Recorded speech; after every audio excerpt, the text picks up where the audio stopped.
Bonjour. Les trois quarts des populations occidentales se disent croyants, mais non pratiquants.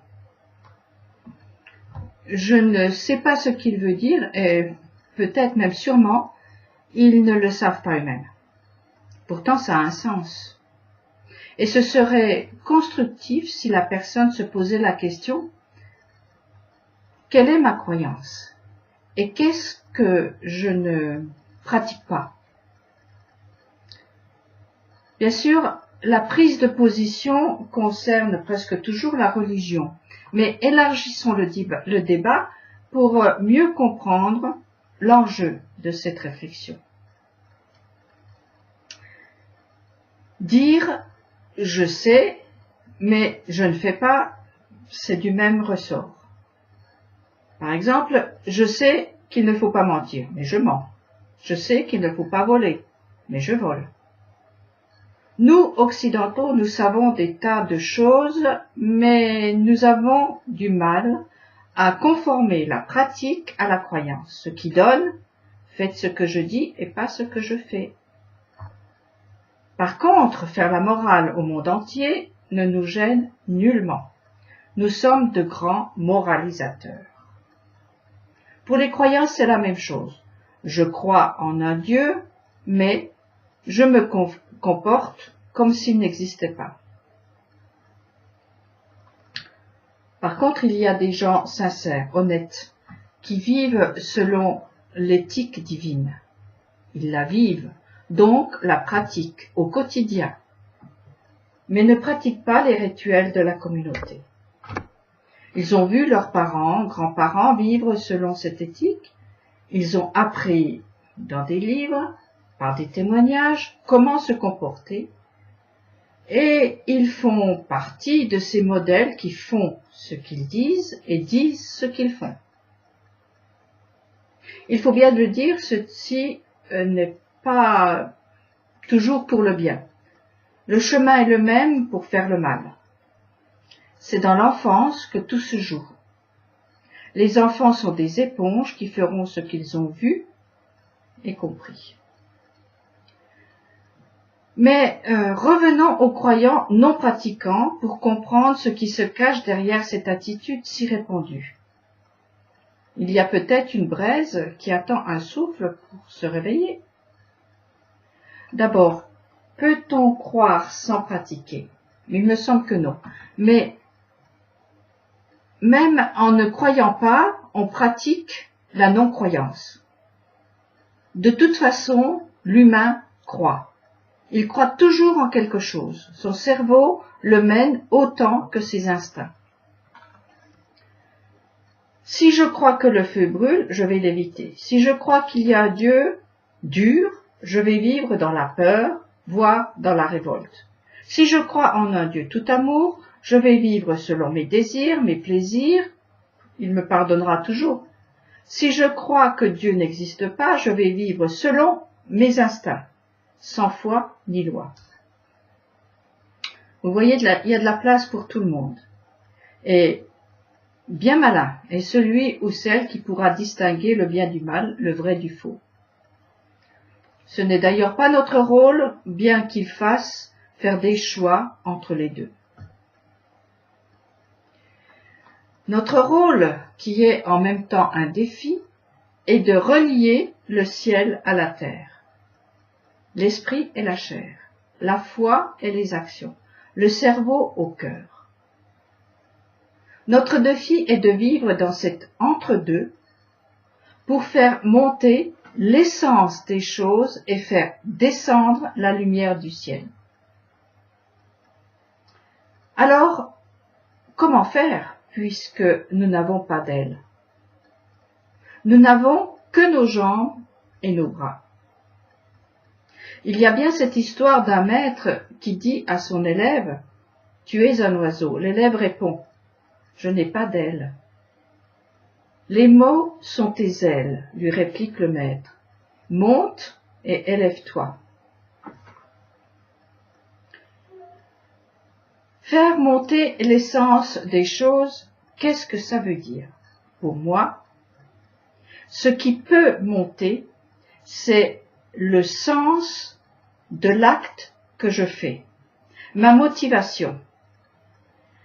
L'essence de l'acte se libère par le feu du désir qui le consume. Comme le sacrifice offert par Noé à la sortie de l'arche.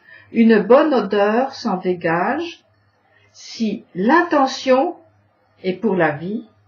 Par contre, une odeur pestilentielle s'échappe de l'acte si l'intention est mauvaise. L'Éternel aspira la délectable odeur, est-il dit dans la Torah. Par l'action de l'homme, la matière inerte libère son essence et peut devenir une bonne odeur, c'est-à-dire donner du plaisir, de la joie, du bonheur. Quelque chose de bon se crée. Sans acte concret, rien ne monte. L'essence reste captive dans la matière. C'est ce qui arrive à ceux qui pensent beaucoup, mais n'agissent pas avec leur corps, selon leurs moyens. Il est important de comprendre le mécanisme suivant. La bonne odeur de l'action humaine ouvre les écluses des cieux et la terre est alors arrosée. Il faut ajouter, la mauvaise odeur des mauvaises intentions provoque des déluges mortels. Oui, nous n'avons que nos jambes et nos bras, notre bouche pour parler. Ce sont les outils indispensables pour agir, dire, aller, porter, donner, recevoir. Les actes brûlant du désir d'agir pour en tirer l'essentiel de tout ce qui arrive permettent aux choses de sortir de leur écorce, de prendre sens, de devenir ainsi bénédiction, c'est-à-dire de faire descendre une pluie fécondante. Oui, nous n'avons que notre corps avec ses manques.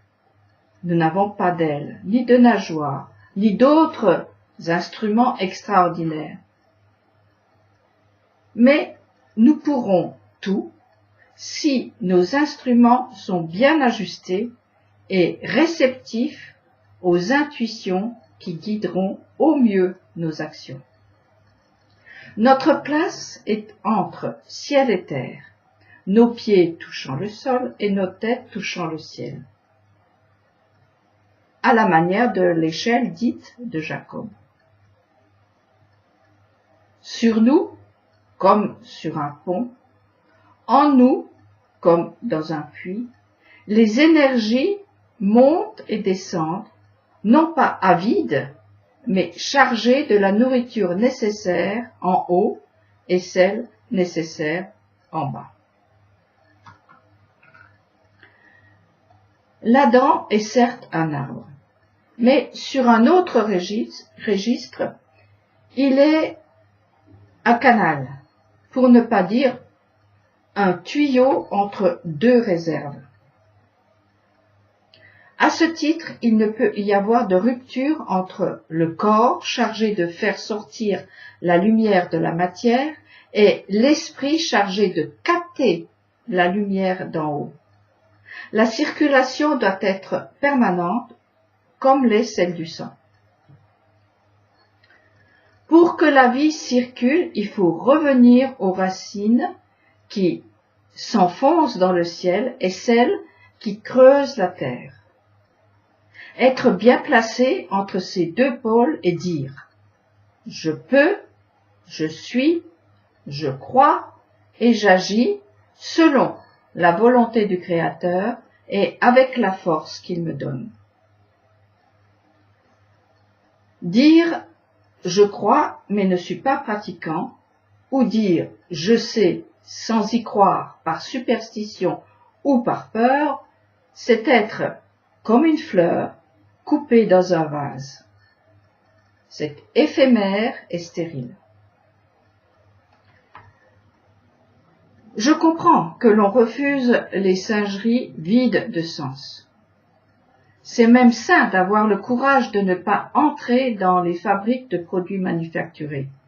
Mais à partir de ce point zéro, on peut choisir la vie, et la vie se cherche entre les deux chérubins qui gardent l'arbre de vie. Leur épée de feu ne brûle que les hypocrites, avides de pouvoir, sans en payer le prix. L'épée de la terre et celle du ciel baissent la garde lorsque les rois entrent à la maison pour siéger à leur place. Le feu les épurera, mais ne les détruira pas. La vie est dans le sang, est-il dit. C'est la raison pour laquelle le sang ne doit pas être répandu ni mangé. La vie est aussi dans les énergies qui circulent entre le ciel et la terre, par les capillaires que sont les hommes-arbres, dont les racines plongent loin en haut et loin en bas. L'homme a la responsabilité de relier le ciel et la terre. C'est une tâche plus qu'honorable. Mais quelle responsabilité?